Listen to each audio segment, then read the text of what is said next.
It's a sunny day, and I'm at the Hosta garden called Sebright Gardens with Thomas. And Thomas, you know, I love coming out here because I love seeing hostas in the sun because I just don't ever think about that. Yeah, some of the hostas will take the sun, but we always like to stress that it's sun tolerant, not sun loving.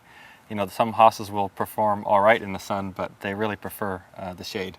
How can we make them successful? If they are more sun tolerant and I want to put them in a place that does have some sun, what can I do to make sure that they're more happy? Yeah, you have to give them really good culture if you're going to grow them in the sun. What I mean by good culture is that they need to have, the soil needs to be kept moist all the time. If it starts to dry out and the sun is hot, this plant becomes stressed and the edges start to burn.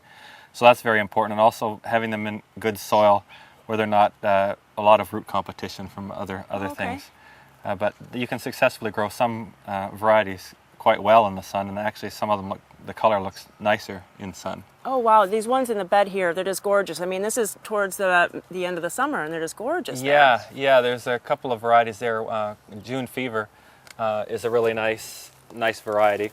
Has a nice dark green edge to it, and it's really good. Takes the sun very well, and its sister in the back there, First Frost, is also another really good sun hosta. And you know, flowering, I think that people forget that they are beautiful flowers and they're a nice cut flower and fragrant. Yeah, and fragrance also equates more sun tolerance too, because all the hostas that are fragrant are all derivatives of a species called Plantagenea, which is the more southerly species in China, which means that it can take the sun and the heat better. So if you see fragrance flowers on a hosta variety, you can pretty much assume that it's going to take the sun better and will like the heat better as well. And the fragrance is, I don't know how to describe the fragrance of a hosta, but it's very sweet smelling.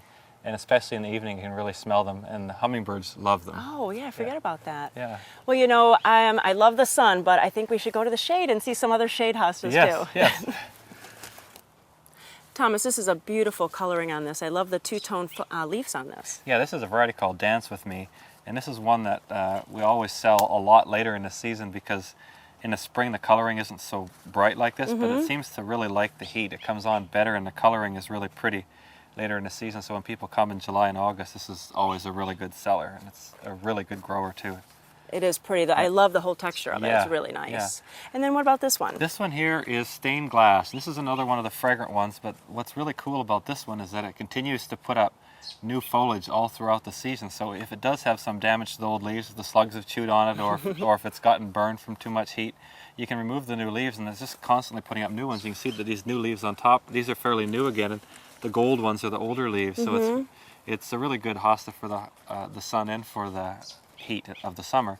And a little bit more about the flowers. Pretty. I don't know how many people have really followed the hosta blooms, but they'll have 30 to 40 blooms on a stem, and it just keeps elongating up somewhat like a gladiola.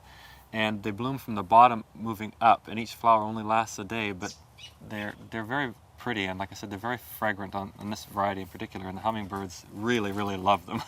Really another reason to grow hostas. Yes, exactly. Really, I think every garden should have so many hostas in them, and it's because, you know, you come here and you just get attached to all of them. Yeah. If you have any other questions though about which ones are more sun tolerant, which ones have the fragrant flowers, just go to gardentime.tv and we'll click you over to your website, because it's a great website. They also have a great catalog when you come. You really have to come out and experience the gardens and see all the hostas and the other plants that they grow. Well, thank you so much. Thank you.